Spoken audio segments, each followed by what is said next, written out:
एक potential terrorist को identify करना जितना मुश्किल है उतना ही आसान भी है, बस हमें सिम्टम्स मालूम होना चाहिए। एक टेररिस्ट हमसे जितना दूर रह सकता है उतना ही हमारे पास भी हो सकता है।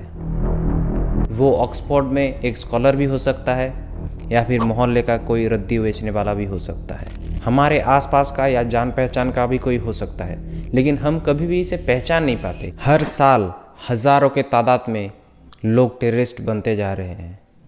9 जून 2024 को मोदी जी की तीसरी बार के लिए प्रधानमंत्री की शपथ लेने से कुछ घंटे पहले ही लश्कर ए तैयबा के कुछ टेररिस्ट रियासी की एक बस में अंधाधुंध फायरिंग करते हैं, जिसमें 9 लोग शहीद हो जाते हैं और 33 लोग बुरी तरह घायल। उस दिन से लेकर आज तक सिर्फ जम्मू और कश्मीर में ही 20 से ज़्यादा टेररिस्ट अटैक हो चुका है और बहुत सारे जानें भी जा चुकी है।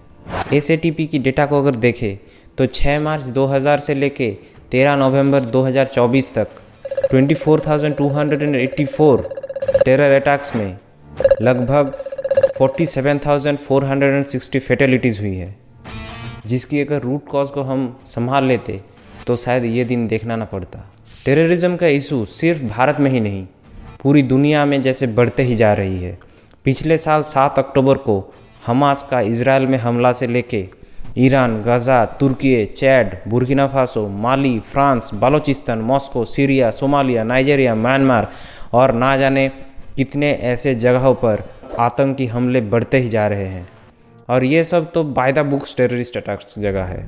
जब सोल्जर्स रिटेलिएट करते हैं बिना सिविलियंस के परवाह किए, जब स्कूल्स में अंधाधुंध फायरिंग होता है, स्कूल के बच्चे मारे जाते हैं, जब जंगलों में मिलिटेंट्स छुपके से पुलिस और आर्मी में वार करते हैं, ये सब भी टेररिस्ट अटैक्स ही हैं, बस जनरली कंसीडर नहीं किया जाता। लेकिन टेरर अटैक कौन और क्यों करता है? कौन है टेररिस्ट और क्या हम कभी भी इसको रोक सकते हैं?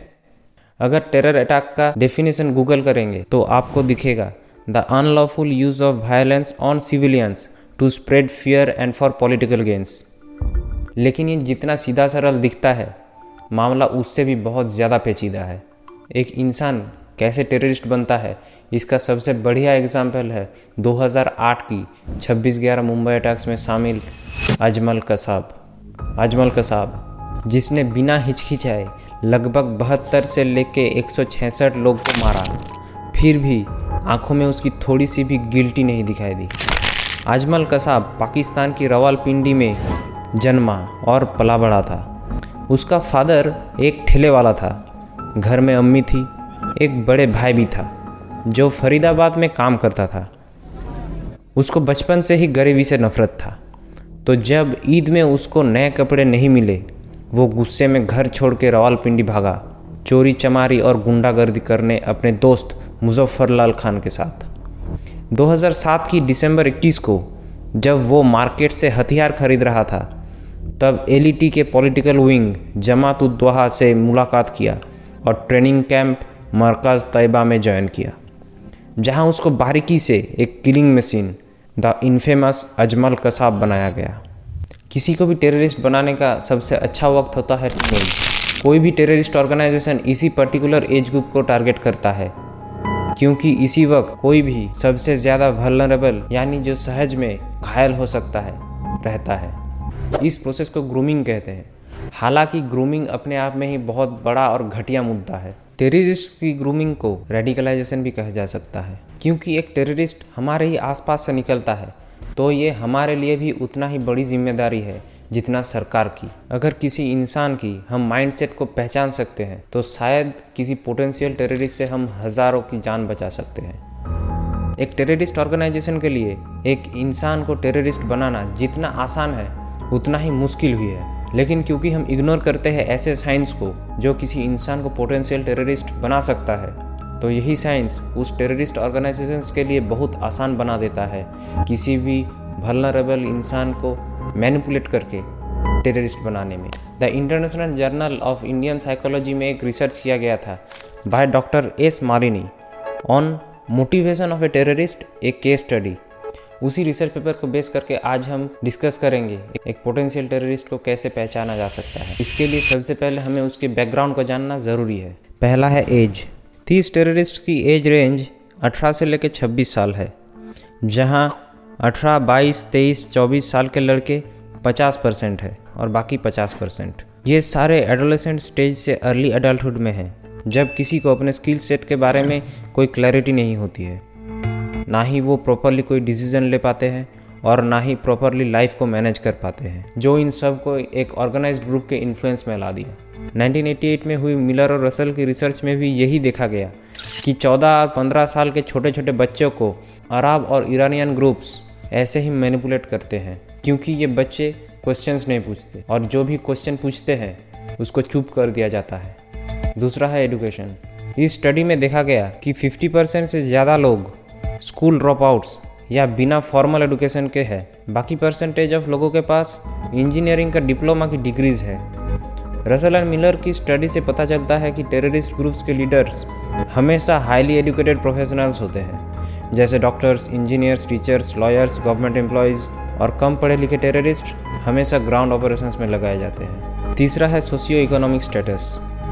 2/3 terrorist lower middle class background से आते हैं। सिर्फ 3 ही ऐसे थे जो लोअर बैकग्राउंड से बिलोंग करते थे। 1988 की स्टडी में देखा गया है कि इस्लामिक फंडामेंटल ऑर्गेनाइजेशंस सब मिडिल क्लास फैमिली से बिलोंग करते हैं। 2006 की हमले में शामिल टेररिस्ट भी फाइनेंशियल प्रॉब्लम्स और लो एजुकेशनल अचीवमेंट्स के कारण ही टेररिस्ट ऑर्गेनाइजेशंस में ज्वाइन किए थे, जिनमें से किसी किसी को तो 50,000 रुपये भी दिए गया था और उनके मौत के बाद परिवारों को 5 लाख रुपए देने का भी वादा किया गया था। फोर्थ है associations with terrorist organisation. Investigative agencies ने देखा कि ये लोग लगभग 6 महीने से लेकर 4 साल तक टेररिस्ट ऑर्गेनाइजेशन से जुड़े हुए थे, लेकिन नॉर्मली कोई कार मैकेनिक था, कोई साइकिल ठीक करने वाला था, कोई राजमिस्त्री था, कोई इलेक्ट्रिक मिस्त्री था और ऐसे ही छोटे मोटे काम किया करते थे ये लोग। फिर डेली का काम खत्म होने के बाद ये लोग ऑर्गेनाइजेशन की मीटिंग में कोड नेम से जाते थे और फिर मिशन कैरी आउट करते थे। इन लोगों को स्लीपिंग कमांडोज कहा जाता था, क्योंकि ये पैसिव मेंबर्स थे ग्रुप के। रिसर्च में ये भी पाया गया कि अनएम्प्लॉयड और स्कूल और कॉलेज स्टूडेंट सबसे ज़्यादा इन्फ्लुएंस हुए हैं इस ग्रुप से, और उन्हीं के भाई या कोई और रिश्तेदार उन लोगों को इन ऑर्गेनाइजेशंस में घुसाते थे जो पहले से ही टेररिस्ट थे या फिर टेररिस्ट को पहचानते थे। Last but not the least, addiction. इस पॉइंट को ध्यान से सुनिएगा, क्योंकि ये बहुत ही बड़ा और इम्पोर्टेंट फैक्टर है। ये इतना ज़्यादा खतरनाक है कि हम और आप भी बहुत आसानी से एक टेररिस्ट बन सकते हैं। 2006 की टेररिस्ट में लगभग हर किसी को बहुत लंबे समय के लिए टीवी देखना पसंद था। इन लोगों को समाज से अलग होकर अकेले में वक्त बिताना बहुत अच्छा लगता था। वो सारे टेररिस्ट वायलेंट प्रोग्राम्स को एंजॉय करते थे और इतना पसंद करते थे कि इन्हीं एक्ट्स ऑफ वायलेंस को कभी भी इन लोगों ने जुर्म नहीं माना। मीडिया में जो हर वक्त दिखाया जाता था कैसे टेररिस्ट ऑपरेशन कैरी आउट करते हैं, कैसे गवर्नमेंट से अपनी डिमांड रखते हैं और उनके गोल्स क्या क्या हैं, ये सारे फैक्टर्स उनको और भी ज़्यादा मोटिवेट करती थी एक पोटेंशियल टेररिस्ट से पक्का टेररिस्ट बनने के लिए। मीडिया ही इनको टेररिज्म को इमिटेट, प्रमोट और मेंटेन करने में मदद कर रही थी। अभी ठीक है, ड्रग दो, मुझे टीआरपी दो, मुझे पैसा दो, मुझे वोट दो, मुझे भाई। सीएनए में आपका स्वागत है। आज हम सीएनए में आपका काटेंगे ये कौम हमारी वातावरण में सांस ले रहे हैं। इस ऑक्सीजन जिहाद को रोकना होगा। अरे अरे अरे टीवी मत बंद करना, अरे कुछ तो मर्यादा रखो। ये सब तो क्या टेररिस्ट के बैकग्राउंड के बारे में, लेकिन अगर सिर्फ यही कॉज होता तो फिर आज सिविलियन से ज़्यादा टेररिस्ट होते देश में। ये समझना कि कौन सी चीज़ एक इंसान को टेररिज्म की तरफ ले जाता है बहुत ज़्यादा क्रिटिकल और इम्पोर्टेंट है। हर एक टेररिस्ट बहुत ही ज़्यादा मोटिवेटेड और हाईली ट्रेंड होती है। डॉक्टर मालिनी ने इस 2018 की रिसर्च पेपर में उन्हीं मोटिवेटिंग फैक्टर्स को हाईलाइट किया ताकि गवर्नमेंट को पॉलिसी बनाते वक्त आसानी हो और ज़्यादा से ज़्यादा ऑप्टिमाइज्ड काउंटर टेररिज्म मेथड्स को अपना पाए। पहला point, perceptions as victims of social injustice. मौजूदा स्टडी में देखा गया है कि बहुत सारे टेररिस्ट ने खुद को पॉलिटिकल, इकोनॉमिक, रिलीजियस और सोशल फैक्टर्स का विक्टिम माना है और उनको लगता है कि यही उनके दुख के कारण भी है।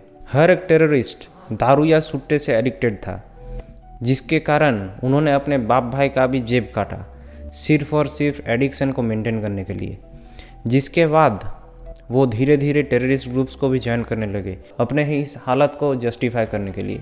सेकेंड पॉइंट, धर्म या रिलीजियन। सबसे खतरनाक मोटिवेटिंग फैक्टर है धर्म या मजहब या रिलीजियन। टेररिज्म को धर्मांधता की अभिव्यक्ति माना गया है हमेशा से। अपने काले करतूतों को जस्टिफाई करने के लिए आतंकवादी हमेशा से धर्म को एक उपकरण के जैसे इस्तेमाल करते आए हैं। इस 2006 के बॉम्ब हमले में सारे टेररिस्ट ने धर्म को प्रधान कारण माना है। कुछ मेंबर्स ने दावा किया कि एलएटी के लोगों ने उनके पेरेंट्स को कन्विंस किया कि उन्हें दौरा-ए-आमा ज्वाइन करवाए, जहां से उनको इस्लाम की धार्मिक शिक्षाएं मिलेंगी। लेकिन आखिर तक उन्होंने मज़हब के नाम पर सिर्फ हत्याएं ही करने सीखा। ये ऑर्गेनाइजेशंस जानबूझ के इस्लाम के शिक्षाओं को अपने हिसाब से तोड़ मरोड़ के टेररिज्म को जस्टिफाई करते हैं। और क्योंकि कोई पूछने वाला नहीं होता और अगर कोई पूछता भी है तो लापता हो जाता है, तो ये एक्ट ऑफ टेररिज्म भी उन्हीं देशों में सबसे ज़्यादा पाया जाता है। थर्ड पॉइंट है आइडेंटिटी। सारे टेररिस्ट को साइकोलॉजिकल आइडेंटिटी क्राइसिस था। वो खुद को नेगेटिव और अचहीदे मान रहे थे पूरे जीवन भर, और वो ये मानते हैं कि सिर्फ और सिर्फ टेररिस्ट ऑर्गेनाइजेशंस ने ही उनको अपना ड्यू क्रेडिट दिया, एक रेस्पेक्टेबल आइडेंटिटी दिया, जिसके कारण वो खुद को इम्पोर्टेंट मानते हैं और कभी भी खुद को एक टेररिस्ट कहने से कतराते नहीं हैं। Fourth point, belongingness. क्योंकि पोटेंशियल टेररिस्ट को फैमिली से, समाज से और दोस्तों से भी कई बार रिजेक्शन मिलता है, तो वो लोग टेररिस्ट ऑर्गेनाइजेशन को अपनी फैमिली और लीडर्स को अपने पेरेंट्स जैसे मानते हैं, जहां उनको एक बिलोंगिंगनेस मिलता है और एक मकसद मिलता है ज़िंदगी में कुछ कर दिखाने को। 80% सस्पेक्टेड टेररिस्ट ने खुद को एक ग्रुप से जुड़ने का चाह प्रकाशित किया है। Fifth point, politics. 50% टेररिस्ट दावा करते हैं कि उन लोगों को राजनीतिक दबाव के कारण आतंकवादी बनना सही लगा। Sixth point, heroism. हीरोइज्म एक बहुत बड़ा फैक्टर है टेररिस्ट ऑर्गेनाइजेशन को ज्वाइन करने का। 40% टेररिस्ट ने ये क्लेम किया कि उन लोगों के पास कुछ स्पेशल स्किल है जो उनको बाकी सारे टेररिस्ट और ग्रुप से अलग बनाता है, और वो खुद को हीरो के जैसे पूजे जाने चाहते हैं। टेररिज्म ने उनको एक पहचान दिया एक क्रांतिकारी नायक के तौर पे, जस्ट बिकॉज वो कुछ इलेक्ट्रिकल गैजेट्स चला सकते हैं, कुछ बम बना सकते हैं, कुछ हथियार, ढेर सारे गाड़ियाँ चला सकते हैं, और कम्युनिकेशन और फिजिकल एनवायरनमेंट में भी बहुत ही ज़्यादा काबिल है। यही हीरोइज्म का भ्रम इनको एक्शन ओरिएंटेड टेररिज्म करने का एक साइकोपैथ बना दिया। Seventh point, autonomy. 40% टेररिस्ट को ऑटोनॉमी मतलब स्वयं शासन की आइडिया प्रभावित करती है, जिसके कारण वो बिना सोचे समझे अंधाधुंध किसी ही नतीजे का आंकलन ना करके सब कुछ तबाह करना चाहता है और खुद की राज स्थापन करना चाहता है। ये सब टेररिस्ट लीडर्स में देखा गया है। यही सारे मनोवैज्ञानिक कारण एक इंसान को अपने हालातों से, अपने फैमिली से या इकोनॉमिक बैकग्राउंड से निकलने का एक कोपिंग मैकेनिज्म प्रोवाइड करता है, जिसके लिए वो बिना किसी दूसरी चिंता के आराम से एक आतंकवादी बन जाता है। हमें अगर कभी भी किसी के अंदर ऐसा कोई भी लक्षण दिखे तो हमें इसे बिना किसी अनाड़ीपना समझते हुए अपने नज़दीकी पुलिस को इन्फॉर्म करना चाहिए, और सरकार को भी प्रयास करना चाहिए अपने काउंटर टेररिज्म पॉलिसीज़ को सख्त करे। कोई भी धार्मिक असहमति ना हो, अनएम्प्लॉयमेंट की चिंता ना हो, फेक न्यूज़, हीरो वर्शिपिंग और अस वर्सेस देम ना हो मीडिया में।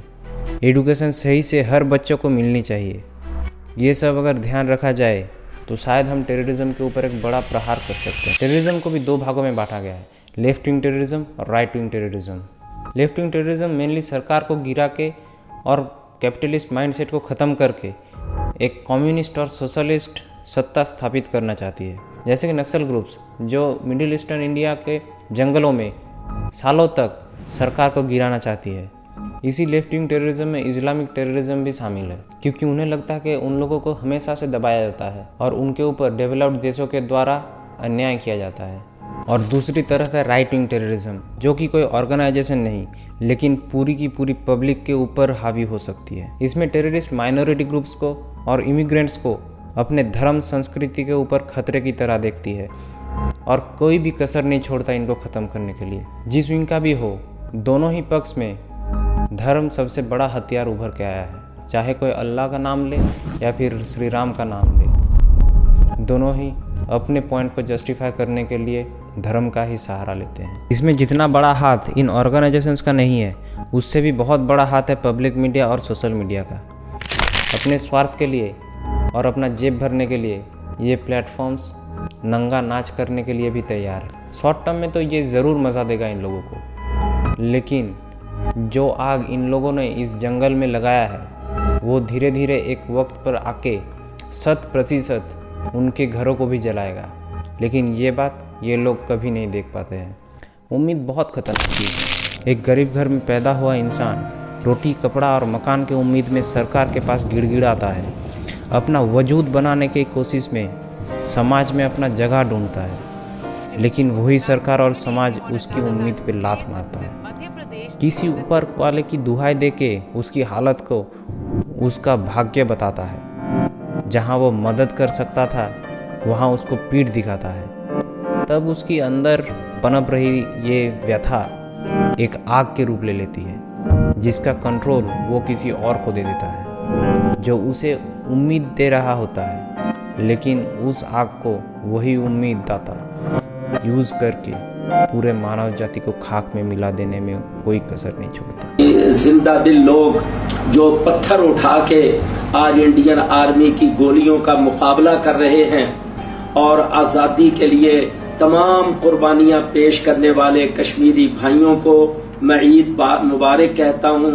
तमाम कश्मीरी बहनों को इसीलिए दूसरों के लिए ना सही, कम से कम खुद को बचाने के लिए अपना आँख कान थोड़ा सा खुला रखिए, ताकि अगर कभी भी किसी को उम्मीद की ज़रूरत हो उसको नफ़रत की हाथ ना मिले।